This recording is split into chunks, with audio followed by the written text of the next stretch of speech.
Ok, pessoal, estamos chegando para mais um dos nossos estudos da Escola Bíblica Dominical, aqui da Igreja Presbiteriana do bairro Imperial, em São Cristóvão, no Rio de Janeiro. Como você sabe, durante esse tempo de isolamento social, nós estamos com uma programação diferenciada e desta feita, mais um estudo gravado e transmitido para você. Hoje e no próximo domingo, nós vamos falar de cosmovisão reformada. Mas apenas dando uma dica a você, nós resolvemos não fazer como comumente fazemos, ou seja, o que é cosmovisão, como é que funciona, quais são as outras cosmovisões. Essa primeira vez, que é hoje, eu vou usar pensamentos esparsos a respeito de cosmovisão.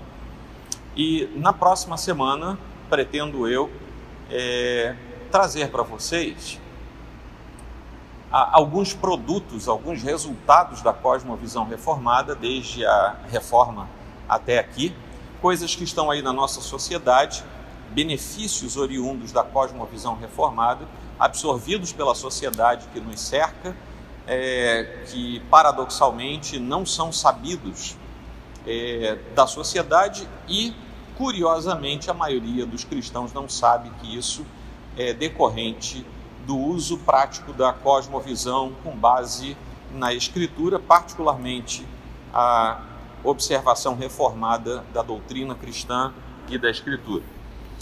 Então nós vamos avançar nesse sentido, pensamentos esparsos, defesa de alguns postulados, sem fazer muito detalhamento técnico do que é cosmovisão. Por que é que o reverendo Joel resolveu fazer assim, tomar esse caminho? Por uma razão muito simples. Nós já falamos sobre cosmovisão reformada algumas vezes aqui na nossa igreja, talvez você já tenha assistido, e há um número expressivo de gente muito boa falando a respeito de cosmovisão cristã reformada, a partir desse pressuposto que é informacional, que é muito útil, muito importante, mas neste momento eu achei por bem fazer dessa forma a fim de contribuir com uma outra expressão menos vista. Então aqui estamos nós, vamos começar a falar sobre cosmovisão reformada. Você vai acompanhar, as imagens vão se suceder aquilo que eu vou falar para vocês na forma de slides, como se você estivesse assistindo. Então a primeira coisa que você vai ver depois da introdução é uma imagem que parece um par de algemas, mas você, se prestar bem atenção, vai ver que é de madeira. Esse par de algemas não é um par de algemas, esse par de algemas são óculos da Idade Média. Existe uma obra de um pintor italiano, vocês me perdoem, esqueci o nome dele agora, mas é o Apóstolo de Óculos. É uma imagem de 1403, em que há uma pessoa lendo o que parece ser a Escritura, um documento parece ser a Escritura, e ele está com esse tipo de óculos, que era dobrável, né? Uma lente ficava por cima da outra, e você vai ver que tem uma aberturazinha embaixo, que era para poder afastar um pouquinho o aro, colocar uma lente ali, e depois aquilo ali era amarrado com cordinha, barbante, alguma coisa, para que a lente não caísse. E às vezes essa mesma cordinha era usada para amarrar atrás se a pessoa precisasse ficar muito tempo com esses óculos. Mas o normal era segurar os óculos e fazer a aproximação visual. Os tempos mudaram, graças a Deus, hoje os meus ficam aqui pendurados sem que eu precise fazer nada mirabolante. Mas nesse mesmo quadro você vai ler o seguinte: o anti-intelectualismo é uma disposição em não levar em conta a importância da verdade e a vida da mente. Quem disse isso foi Os Guinness, e nós partimos disso aqui. A cosmovisão cristã como um todo e a cosmovisão reformada, que é o nosso objeto de estudo aqui hoje, são acusadas constantemente por esse mundo que nos cerca de sermos anti-intelectuais, de sermos atravancadores do progresso e da ciência, e de sermos pernósticos a cada vez que nós olhamos para o avanço e para o progresso. Mas eu gostaria de dizer que, assim como muitas vezes a imprensa pode ser mal utilizada pelos da imprensa, inclusive falando mal de cristãos, mas a imprensa se esquece que a liberdade de expressão parte da fé reformada, que tem como princípio básico a liberdade. Assim também, as pessoas da nossa sociedade falam mal e se opõem a uma cosmovisão reformada sem terem talvez noção de que elas podem falar por causa da cosmovisão reformada, pelos eventos dos últimos 500 anos em que nós, cristãos, somos defensores da liberdade plena. Até porque eu, como reformado, por exemplo, não quero forçar ninguém a ser cristão, porque eu creio na eleição divina. Eu vou pregar o evangelho. Se a pessoa vai se converter ou não, é problema entre ela e Deus, não é mais problema nem da igreja e nem do pregador. É o Espírito Santo quem vai agir sobre o coração que ele quiser para si próprio, porque foi eleito. Então, até mesmo a liberdade de expressão religiosa, se tem alguém que defenda, é a fé reformada. Mas há um outro pensador, que eu vou citar aqui adiante, que ele se chama Charles Malik, já falecido, e ele escreve o seguinte, ele fala o seguinte num discurso que foi transcrito por uma revista cristã, eu já vou mencioná-lo. Devo ser franco com vocês, o anti-intelectualismo é o maior perigo que o cristianismo evangélico americano enfrenta. A mente compreendida em suas maiores e mais profundas faculdades não tem recebido suficiente atenção. O resultado é que o terreno do pensamento criativo é abandonado e entregue ao inimigo. Então eu destaco aqui, a mente não tem recebido suficiente atenção. Isso não faz parte de uma cosmovisão reformada, mas no meio das nossas igrejas, no meio evangélico como um todo, a mente não tem recebido suficiente atenção. E nesse ponto, não é culpa de quem está lá fora, não é culpa das guerras entre as formas pelas quais se vê o mundo, é culpa nossa, porque nós não temos dado suficiente atenção à mente das pessoas, nem dentro das nossas igrejas. É por isso que você vê algumas coisas estapafúrdias acontecendo, desde expressões por líderes cristãos, expressões de filosofia, das ciências sociais, da política, expressões das ciências biológicas, as mais insanas possíveis, por gente que se acha esclarecida e que tem séquitos atrás de si, apenas atestando com sim ou com não, geralmente com um sim, aquilo que essas pessoas falam. A mente não tem recebido devida atenção. Nossos bancos não têm sido povoados por pessoas capazes de pensar, mas apenas por pessoas capazes de seguir e seguir cegamente uma liderança que de cristã não tem muita coisa. São outros princípios.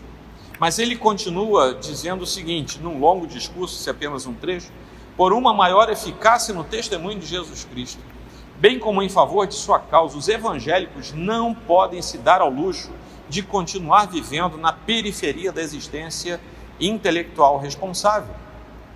Quem disse isso foi, como eu já falei, Charles Malik,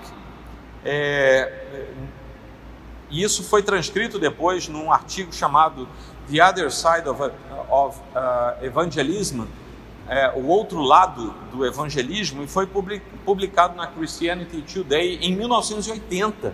Vejam bem, passados 40 anos, essa voz continua sendo abertamente real, comum, e é o que nós vemos.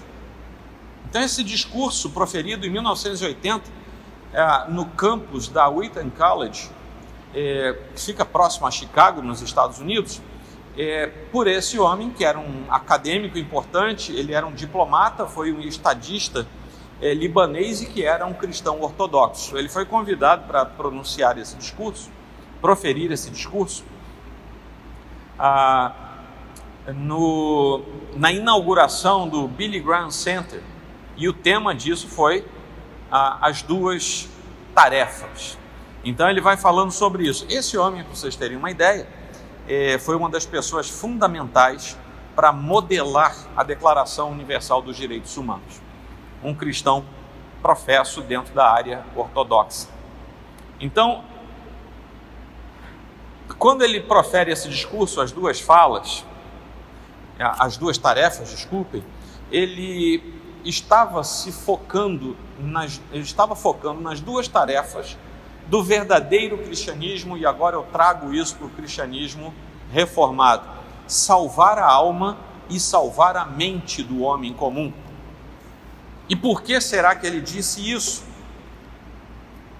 A razão que incomoda muitos cristãos comprometidos hoje, e já por seu discurso nós vemos que há 40 anos atrás já era assim, é o fato de a igreja contemporânea viver um paradoxo de querer constranger sempre o ser humano a ser transformado espiritualmente, também moralmente, porque as pessoas entendem que se a pessoa for transformada espiritualmente, automaticamente, numa chaveta que se liga, todos os problemas morais daquela pessoa também terão sido resolvidos, quando nós sabemos que isso depende em parte da ação imediata do Espírito Santo, mas também em parte da ação do Espírito Santo na caminhada de santificação da pessoa.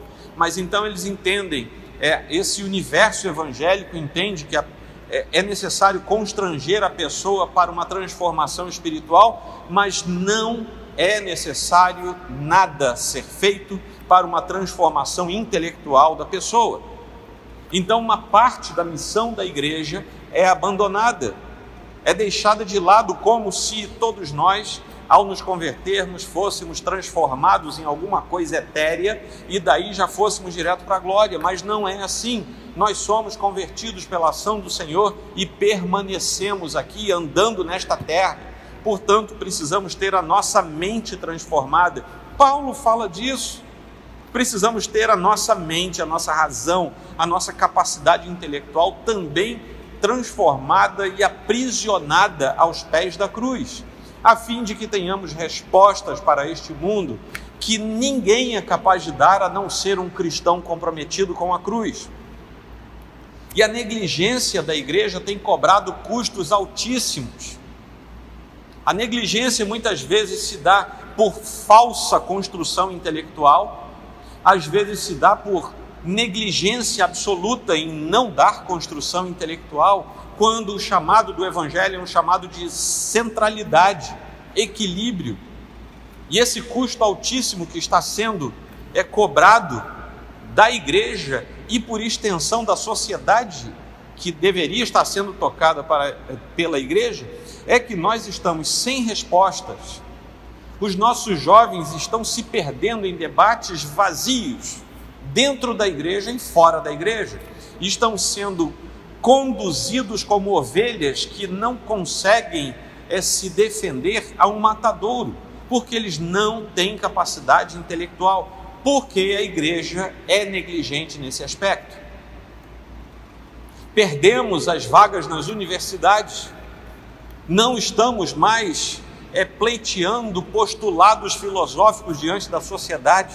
Nós deveríamos encharcar esses ambientes a fim de que as pessoas pudessem pensar livremente, porque aqueles que lá estão agora, nas universidades, na prática natural da filosofia, no universo humanista que nos cerca, são pessoas que se arvoram libertárias, mas que no final têm um discurso único, e esse discurso único é um discurso, na maioria das vezes, ateísta na sua cosmovisão e de rejeição a um verdadeiro patamar de liberdade em que você possa ser um cientista, um radialista, um produtor de TV e de cinema, um engenheiro, um médico, seja lá o que for, e ao mesmo tempo ter a sua liberdade de expressão religiosa, seja ela qual for. É assim que nós, como reformados, pensamos.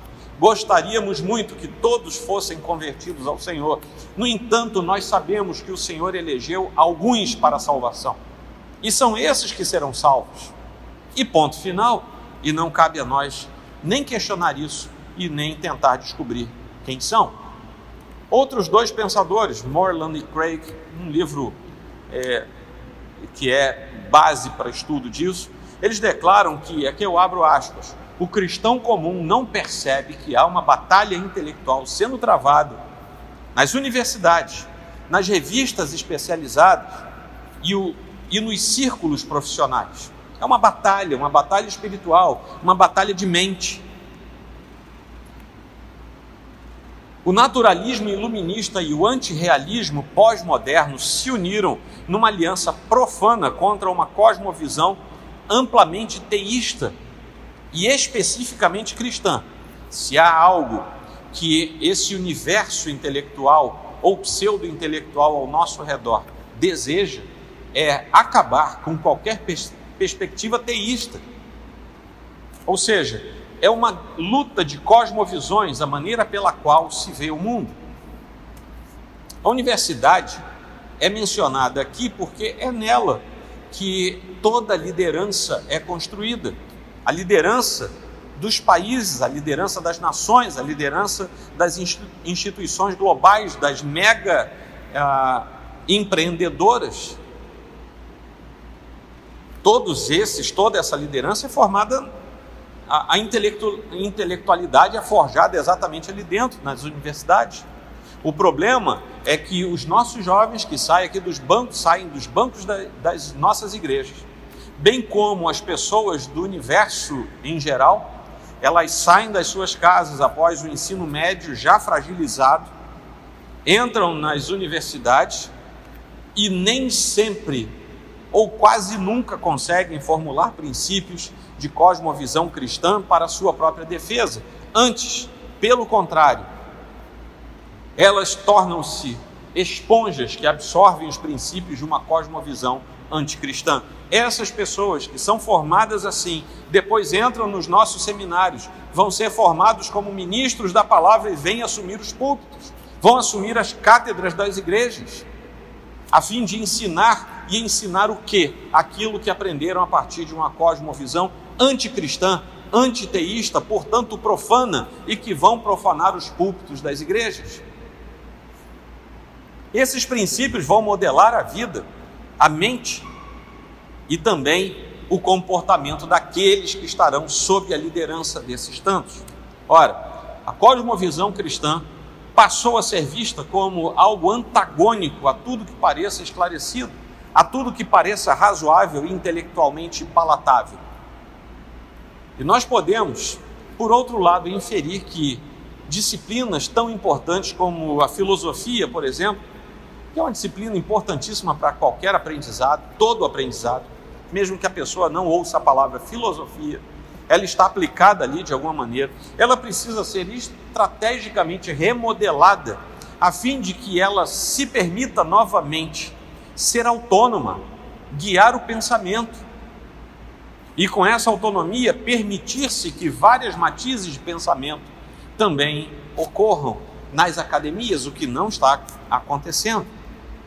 Ora, mas quando nós avançamos um pouquinho para trás, isso é uma brincadeira temporal, quando avançamos para trás e voltamos até a Idade Média, e nós pensamos em termos de cosmovisão, nós entendemos que todas as formas de ver o mundo passam pelo que a pessoa crê. Isso está na base daquilo que a gente aprende em cosmovisão, que eu falei para vocês que eu não ficaria falando isso, mas eu estou inserindo elementos aqui no meio da fala de hoje. Se todas as cosmovisões passam pelo que a pessoa crê, inclusive no que ela crê, por dizer que não crê, no caso de uma cosmovisão ateísta, nós entendemos então que a teologia, e não necessariamente a filosofia, é a disciplina que mais gera elementos para o incremento do intelecto, da vida humana e da clareza do seu pensamento. Até a Idade Média, por exemplo, todas as disciplinas eram estudadas profundamente, era outro sistema de ensino, não é como nós temos hoje, que é um ensino especializado. Você vai ser médico, você vai ser engenheiro, você vai ser teólogo, você vai ser odontólogo. Não, na Idade Média se estudava de modo universal várias disciplinas que eram consideradas plenas, e dali você saía com uma delas, geralmente direito, medicina ou teologia. Essas três eram as mais aclamadas. Tanto é que a Academia de Genebra promove o seu primeiro curso superior, né, se formos comparar com hoje, em teologia, mas poucos anos depois, direito e medicina foram acoplados também. Por causa disso, aqui, teologia na Idade Média era chamada de a rainha das ciências, e assim se colocava a teologia num patamar diferente. Por quê? Porque ela é aquela que promove o que nós entendemos e sabemos a partir da nossa crença, e que com isso vamos estabelecer os patamares da forma pela qual nós enxergamos o mundo. Nós temos alguns problemas, sem dúvida, que vivenciamos hoje. Nós vivemos dias de intensa rarefação de ideias. As pessoas se negam a pensar. As pessoas pegam um celular, leem o título de alguma coisa e acham que já são conhecedoras daquilo. Elas não conseguem mais parar para arrazoar consigo próprias. O que quer dizer meditar, pensar, elas não pensam. A teologia cristã também é acusada de anti-intelectual. Os anti-intelectuais acusam a teologia reformada, a teologia cristã, de ser anti-intelectual. O que é uma incoerência crassa que se vive em nossos dias. Mas é natural, porque nós vemos que há mais de 100 anos alguém alcunhou uma ideia que diz assim: você deve acusar os outros daquilo que você faz. Lenin, se não me falha a memória. E um monte de gente aí acendendo vela para ele. Há um dualismo que dirige o Ocidente, que já é quase uma metáfora civilizatória. E esse dualismo diz que a fé deve ser prisioneira do individual, enquanto a ciência deve ser livre ao público. Esse dualismo entre fé e ciência foi instalado de tal maneira que perturba até a própria sociedade. E os anti-intelectuais que se acham intelectualizados defendem isso sem saber de onde isso vem. Ao mesmo tempo, dentro das igrejas, nós temos um evangelho pífio sendo vivido por crentes frágeis e que são pseudo-espirituais. Assim como lá há pseudo-intelectuais, aqui também há pseudo-intelectuais. Lá há pseudo-libertários e aqui há pseudo-espirituais. E para estragar ainda mais, ao final de tudo, nós temos um monte de crente. E eu estou me referindo a lideranças agora, porque o irmãozinho ali do canto ninguém vai saber, a não ser a família dele, os mais próximos. Mas tem um monte de líder crente metido a cientista, estragando a outra ponta. Deveriam estar defendendo uma cosmovisão plenamente cristã e reformada, a Escritura como centro de tudo, mas estão botando eles uma pseudociência no centro de uma pseudofé. Isso não é cosmovisão cristã. Isso é humanismo iluminista sendo projetado sob o título de cosmovisão cristã. E aí o que nós temos é que a fé cristã, que tem todas as respostas, parece estar sem respostas. Essa é a conclusão a que nós chegamos. A gente olha para os lados e não consegue saber o que dizer. A igreja não tem palavras. A igreja não tem uma palavra de contundência para essa geração. E nós estamos perdendo a geração diante de nós. Então, após séculos, muitos séculos de secularização e de pretensa humanização e iluminação na mente humana, pretensa porque tira o foco daquele que é a luz e da projeção da luz do Senhor e põe o foco sobre si mesmo, é a treva querendo dizer que é luz. A teologia, depois disso tudo, está afastada da universidade, está afastada da sociedade, a tal ponto de nós termos, e agora vocês vão ficar pasmos, eu estou usando aqui um monte de material que eu usei para algumas aulas que ministrei há não muito tempo, sobre esse tema, mas vejam bem, vocês vão ficar boquiabertos. Há escolas superiores de teologia é assim que se chama uma faculdade de teologia não confessional, numa universidade qualquer. Mas há escolas superiores de teologia que, em seus cursos de pós-graduação, estão defendendo teologia ateísta. Existe agora uma teologia chamada teologia ateísta. Como é que você acha que uma pessoa que minimamente consegue pensar diz assim: eu vou trabalhar teologia? O que é teologia? No mínimo, vai passar perto de Deus. No mínimo, para estudá-lo que seja, mesmo que você não creia. Mas como é que você vai estudar teologia que fala de Deus, sendo que você defende uma teologia que é contra Deus? Um pensamento ateísta. A estultice chegou a tal ponto que há pessoas que se debruçam décadas com verba pública, com verba que vem de fora do país, de instituições de renome internacional, para que as pessoas provem dentro da teologia que Deus não existe. De onde é que vem isso? De uma pretensa intelectualidade que é estulta, é tola, é beócia e é asinina. E tudo isso é pouca coisa que eu tenho a dizer deles. A cosmovisão exige pressupostos, exige a adoção de pressupostos. E quer as pessoas concordem ou discordem da cosmovisão cristã, ela terá um efeito propagador do conhecimento no mundo. Tudo que aprendemos tem uma filosofia aplicada. E a fundamentação daquilo que aprendemos parte de uma aplicação filosófica. E essa aplicação filosófica jamais é teologicamente neutra. Vai haver uma teologia ali por detrás. Filosofia da ciência, filosofia da educação, filosofia do direito, filosofia da matemática, filosofias que são aplicadas a grandes áreas do conhecimento, mas elas não são neutras, nem científica e nem teologicamente falando.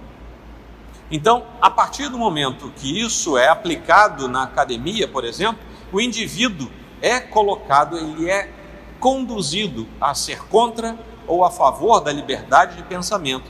E é exatamente aí que se encontra a cosmovisão reformada, a cosmovisão cristã.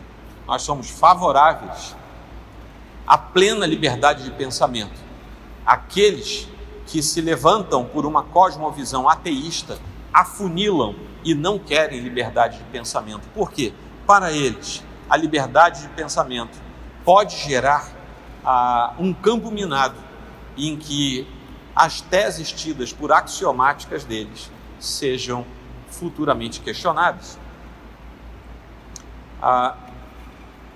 Nós pretendemos que o conhecimento de mundo e a academia sejam plurais, não sejam únicos, mas sejam plurais em todos os sentidos. Porque dentre todas as cosmovisões, nós temos aproximadamente 7 cosmovisões basilares. Uma delas é a teísta, onde nós nos encontramos no cristianismo. E a nossa cosmovisão cristã é aquela que promove a liberdade de pensamento mais ampla. Mas é claro, eu preciso fazer um meia-culpa. Ao longo de 2000 anos de história, inclusive dentro dos 500 anos da história da Reforma, muita gente não soube defender e aplicar esse princípio e usou mal a liberdade para impedir a liberdade alheia. É claro que isso aconteceu. E eu não estou isentando a história de narrar isso. Pelo contrário, se a história narra, é porque nós precisamos olhar para ela e nos precaver para que não voltemos a fazer isso. A Reforma Protestante chamou cristãos de volta a uma atenção mais dedicada à Escritura. E para a nossa cosmovisão reformada, a visão do natural e do sobrenatural é comum à fé.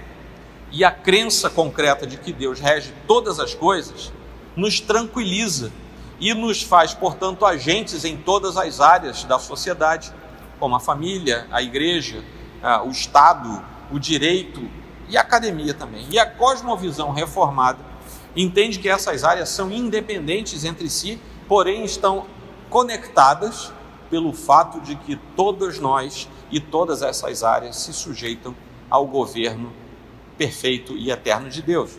E por causa dessa cosmovisão reformada, por exemplo, nós temos alguns lembretes da história. A Declaração dos Direitos e do Ato de Tolerância, 1689.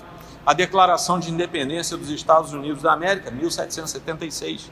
A Constituição Americana, 1787. Tudo isso estava sob influência de pensadores reformados. E é por isso que André Bieler diz que, por conta de iniciativas como essas que eu acabei de citar, nós temos, por exemplo, o estabelecimento dos direitos do homem. Parte dos esforços que surgem na esfera do direito, por exemplo, da retomada de parte da cosmovisão cristã mais ampla que tinha sido abandonada pela igreja medieval. E a reforma, portanto, relê essas premissas e defende essas premissas de tal forma que as nações tornadas protestantes saem à frente nesses quesitos. São princípios absorvidos. E é aí que percebemos, então, pelo contrassenso e contraponto de tudo isso, que nós vivemos sob uma estrutura que é dualista e tem um caráter unilateral. O que isso quer dizer? Que essa forma dualista de ver o mundo estabelece uma norma unilateral que diz que a pessoa precisa viver ou no compartimento da vida real, da religião, chamam-se isso de vida real, né, onde há um sentido espiritual, transcendente, privado, ou num outro mundo, que é a vida de verdade. Vida não real e vida de verdade. A vida não real é a da religião, e a vida de verdade é aquela vida do dia a dia, que tem um sentido material, tem um sentido secular e, portanto, é pública. Da onde eles trouxeram isso? Lá da Antiguidade Clássica, só que eles trouxeram de modo errado. Não sei se vai dar tempo de falar aqui alguma coisa sobre isso, mas talvez dê e eu dou uma pincelada nisso. Francis Schaeffer, um pensador que é aclamado por pensadores cristãos também e por reformados, ele nos lembra que há um processo histórico pelo qual a cosmovisão teísta tem sido e foi gradativamente sendo substituída por outras cosmovisões, e particularmente pela visão ateísta e, em alguma medida menor, por uma visão deísta. Essa visão deísta é aquela que se implanta mais livremente no meio da igreja, por exemplo, que é a visão de que Deus é o Deus criador, mas ele criou tudo e sumiu da história. Ele foi embora, ele está lá de cima, só de braço cruzado, contemplando todas as coisas. Eu estou resumindo muito, mas a ideia deísta é de um Deus criador que se afasta do governo da sua criação. A visão teísta, onde está a visão cristã, é a visão de um Deus criador que continua interferindo e governando a criação. E a visão ateísta é uma visão que diz que simplesmente não há um Deus criador e que em seu lugar coloca-se o preâmbulo e o pressuposto do próprio ser humano. Então, particularmente, a sociedade está encharcada de uma cosmovisão ateísta, mesmo que a pessoa diga que crê em Deus, ela está mergulhada numa visão ateísta por causa dos fatos, aquilo que ela define, aquilo que ela defende. E é nessa curva de substituição que princípios como verdade objetiva e bem comum tiveram seus sentidos modificados ou até invertidos. Há um modo de dualismo que é herdado. Vou falar aqui rapidamente dos pensadores clássicos, lá da filosofia greco-latina, principalmente helênica, que dividia a criação em duas partes. Na verdade, havia duas criações, trocando em miúdos, né? Com reflexos práticos, né? A forma representa a razão e a racionalidade, enquanto que o fluxo eterno da matéria, uma matéria informe, é por natureza mal e caótico. Né? Esse duplo ponto de vista das origens das coisas, tanto do universo material quanto do universo não material, conduziu a um princípio de realidade de dois pavimentos. A forma num pavimento de cima, e a matéria no pavimento de baixo. A forma, aquilo que é espiritualizado, não material, é muito bom, e aquilo que é material é muito ruim. Mas a Bíblia não pensa dessa maneira, porque quando Deus cria as coisas, ele olha para o que ele cria e diz: isso é muito bom, isso é bom, isso é bom, isso é bom. Quando chega no ser humano, isso é muito bom. A Bíblia, portanto, apresenta o mundo material como algo bom. Foi criado por Deus. E Deus cria tudo com perfeição, porque Ele é um Deus perfeito e reflete, portanto, seu caráter de bondade e de misericórdia. A Bíblia não identifica o mal com a matéria ou com outra parte da criação, mas identifica o mal com o pecado que macula a matéria. Não é a matéria em si que é má, ela torna-se maculada por causa do pecado, que distorce a criação de Deus, que é originalmente boa. Se o corpo fosse algo inerentemente mau e pecador, a encarnação não teria sido possível e Jesus Cristo, Deus encarnado como homem, não poderia se encarnar num corpo humano como o nosso.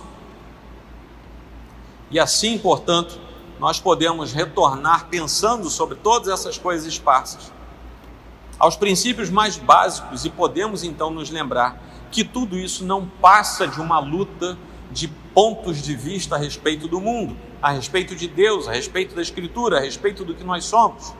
São cosmovisões em luta. Tem gente que diz aí, Deus lutando contra Satanás. Quem é Satanás para tentar lutar contra Deus? Um cão moribundo. Mas há sim uma luta no nosso nível, em que nós empreendemos luta contra a carne, contra elementos espirituais e contra meios pelos quais nós enxergamos o mundo. E também podemos e devemos nos lembrar certamente que uma cosmovisão é a forma pela qual a pessoa percebe o mundo. Todas as pessoas têm uma cosmovisão. Não há um só ser humano, a menos que tenha uma patologia neurológica, psiquiátrica, alguma coisa assim. Mas toda e qualquer pessoa normal em suas faculdades mentais tem uma cosmovisão. E através dessa cosmovisão, os seus valores são estabelecidos. E a partir dessa cosmovisão, ele toma decisões no seu dia a dia. Ao longo da sua vida, ele assim o fará. Aquilo que a pessoa é e aquilo que a pessoa defende, como ela vive, tudo é resultado da cosmovisão que define a sua vida, a forma pela qual ela enxerga o mundo. Não é possível concordar coerentemente com os fundamentos de duas ou mais cosmovisões simultaneamente. Ou a pessoa é teísta ou é ateísta. A pessoa não pode defender uma cosmovisão ateísta e se dizer um cristão professo. Não há como. Por outro lado, há a possibilidade de transferência de cosmovisões. Uma pessoa pode sair de uma cosmovisão e ir para outra, que é o que naturalmente acontece, por exemplo, deveria pelo menos acontecer no ato da conversão.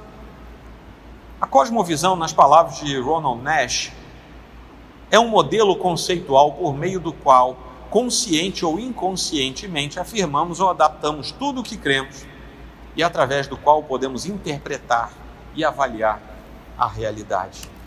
E finalmente, eu digo para vocês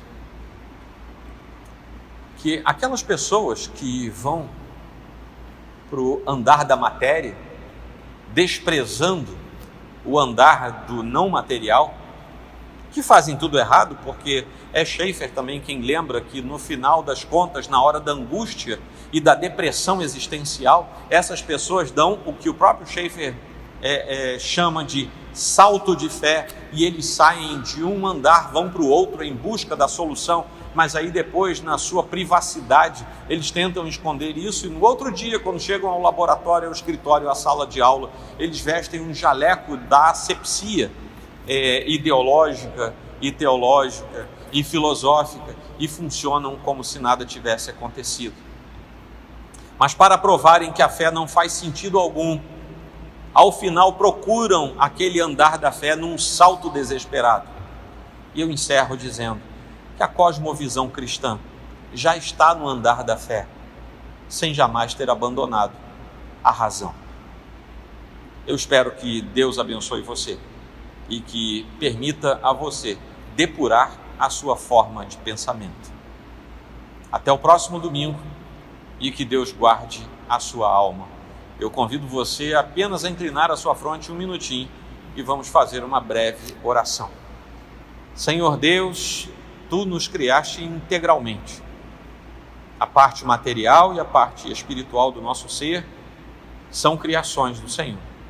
E quando nos criaste, tu disseste, é muito bom. Ajuda-nos, ó Deus, a restaurar, a recuperar e a pensar livremente, tendo como base a cruz e como centro o nosso Senhor Jesus Cristo. E tira de nós, ó Deus, os lampejos e as maculações de uma filosofia secularizada que conduz a uma cosmovisão afastada do Senhor.